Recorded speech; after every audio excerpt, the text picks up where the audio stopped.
It's the most counterproductive, barbaric, and inefficient to fight on a battlefield.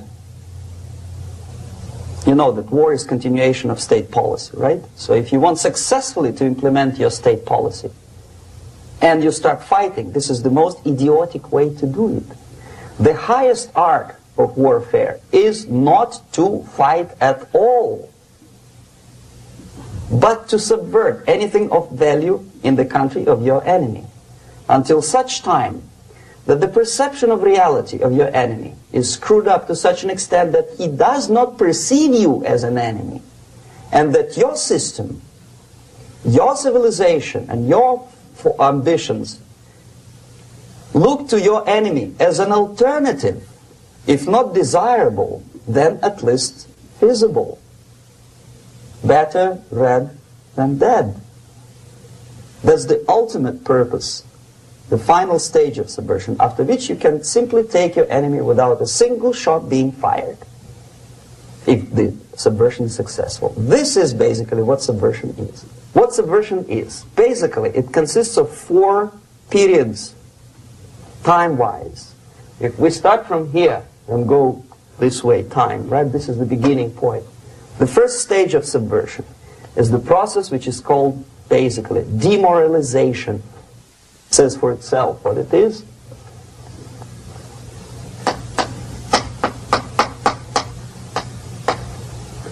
It takes from say 15 to 20 years to demoralize a society. Why 15 or 20 years? This is the time sufficient to educate one generation of students or children. One generation, one lifetime span of a person, a human being, which is dedicated to study, to shaping up the outlook, ideology, personality. No more, no less. Usually it takes from 15 to 20 years. What it includes? It includes influencing, or by various methods, infiltration, propaganda methods, direct contacts, doesn't really matter. I will describe them later. Of various areas where public opinion is formulated or shaped. Religion, educational system, social life, administration, law enforcement system, military, of course, and labor and employer relations, economy. Okay? 5 areas. I will not write them down because we will not have enough space. Sometimes when I describe all the methods, students ask me question, are you sure this is the result of the Soviet influence? Not necessarily. You see, the tactic of subversion, about which I'm talking, is similar to the martial art, the Japanese martial art. If some of you are familiar with that tactic, probably you will remember that if an enemy is bigger and heavier than yourself, it would be very painful to resist his direct strike. If a heavier person wants to strike me in the face, it would be very naive and counterproductive to stop his blow. The Chinese and Japanese judo art tells us what to do. First to avoid the strike, then to grab the fist and continue his movement in the direction where it was before, right? Until the enemy crashes in the wall. You see? So, what happens here? The target country obviously does something wrong. If it's a free democratic society, there are many different movements within the society. There are obviously, in every society, there are people who are against this society. They may be simple criminals, ideologically in disagreement with the state policy, conscientious enemies, simply psychotic personalities who are against anything. Right? And finally, there are a small group of agents of a foreign nation, bought, subverted, recruited. Right? The moment all these movements will be directed in one direction, right?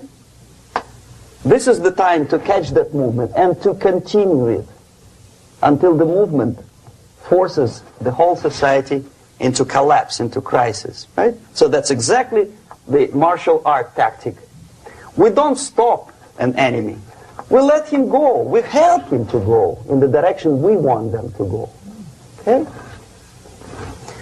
So, on the stage of demoralization, obviously there are tendencies in each society, in each country, which are going to opposite direction from the basic moral values and principles. To take advantage of these movements, to capitalize on them, is the main purpose of the originator of subversion.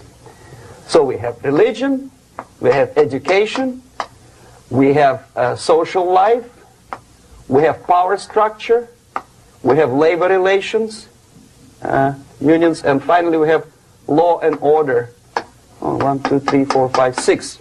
Okay? These are the areas of application of subversion.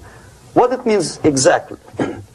In case of religion, destroy it, ridicule it, replace it with various sects, cults, which bring people's attention, faith, whether it is naive, primitive, doesn't really matter. As long as the basically accepted religious dogma is being slowly eroded and taken away from the supreme purpose of religion, to keep people in touch with the supreme being, that serves the purpose. Therefore, replace it, accepted, respected religious organizations with fake organizations. Distract people's attention from the real faith and attract them to various different faiths. Education. Distract them from learning something which is constructive, pragmatic, efficient.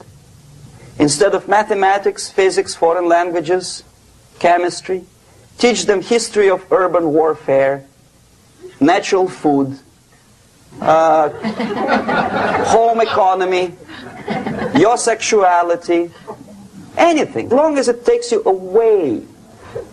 Okay? Social life. Replace traditionally established institutions and organizations with fake organizations. Take away the initiative from people.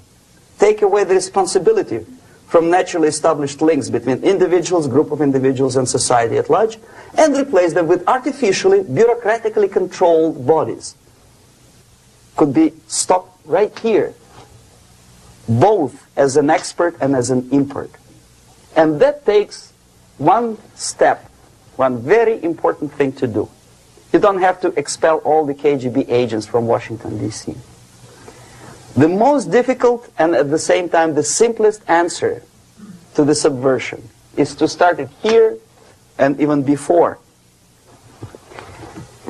by bringing back the society to religion, something that you cannot touch and eat and put on yourself, but something that rules society and makes it move and preserve it.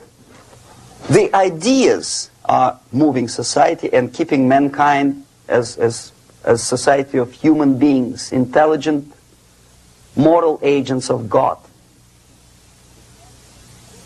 The facts, the truth, the exact knowledge may not. All the sophisticated technology and computers will not prevent society from disintegrating and eventually dying out. Have you ever met a... It's very simple.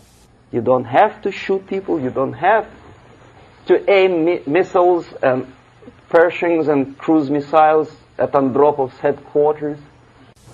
You simply have to have faith and prevent subversion. In other words, not to be a victim of subversion. Don't try to be a person who in judo is trying to smash your enemy and being caught by your hand. Don't strike like that. Strike with the power of your spirit and moral superiority. If you don't have that power, it's high time to develop it. And that's the only answer. That's it.